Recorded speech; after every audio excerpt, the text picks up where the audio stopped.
Bonjour. Pourquoi Dieu permet-il la souffrance et le mal? Une réflexion profonde d'Eckhart Tolle. Aujourd'hui, nous allons explorer une question profonde et universelle. Pourquoi, s'il existe un Dieu, permet-il tant de mal et de souffrance dans le monde? Pour nous guider dans cette réflexion, nous nous inspirerons des paroles d'Albert Einstein et d'autres penseurs spirituels. Einstein a dit: Je veux connaître l'Esprit de Dieu, le reste ne sont que des détails. Mais que signifie cette quête de l'Esprit divin? L'Esprit de Dieu est la conscience. La conscience est la lumière qui émane de la source divine. La conscience n'est pas Dieu, de la même manière que la lumière du soleil n'est pas le soleil. Pourtant, la lumière du soleil ne fait qu'un avec le soleil. De la même manière, votre conscience n'est pas qui vous êtes fondamentalement. Elle est une émanation de la source de toute vie. C'est pour cette raison que dans les civilisations anciennes, le soleil était souvent considéré comme Dieu. Le soleil est une expansion continue d'énergie vitale. L'univers peut être perçu comme une émanation continue de cette énergie vitale, dont toute vie découle. La réalisation de Dieu et la réalisation de « je suis ce que je suis » signifie que votre identité « je suis » est Dieu qui parle, mais c'est aussi vous qui parlez. Cela ne transforme pas un rayon de soleil en soleil. Cela rend simplement ce rayon de soleil conscient de son origine et de son lien avec le soleil.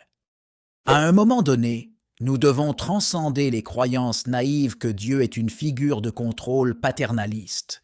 Dieu n'est pas une entité qui a créé le monde et s'est ensuite éloigné. Il n'est pas non plus une figure qui condamne les gens pour leurs insuffisances.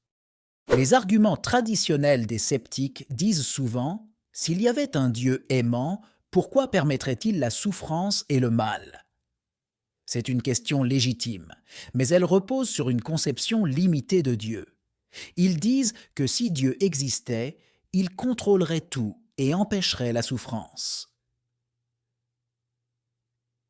Ou ils disent que Dieu doit être moralement inférieur parce qu'il ne semble pas affecté par les injustices et les souffrances dans le monde.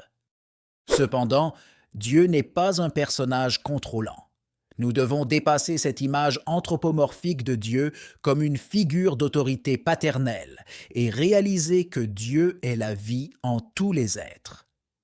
Dieu se manifeste comme la vie en chaque être, en tant qu'émanation de Dieu. Dieu vit à travers vous. Tout ce qui arrive aux êtres humains, Dieu le vit à travers eux. En un sens, c'est ce que signifie l'enseignement chrétien. La souffrance humaine peut être vue comme un mauvais rêve pour Dieu, une phase dans le processus d'émergence de la conscience divine dans notre dimension. Chaque être humain est une expression temporaire de la conscience unique. La réalisation de notre identité profonde, « Je suis ce que je suis », est aussi la réalisation de notre connexion divine.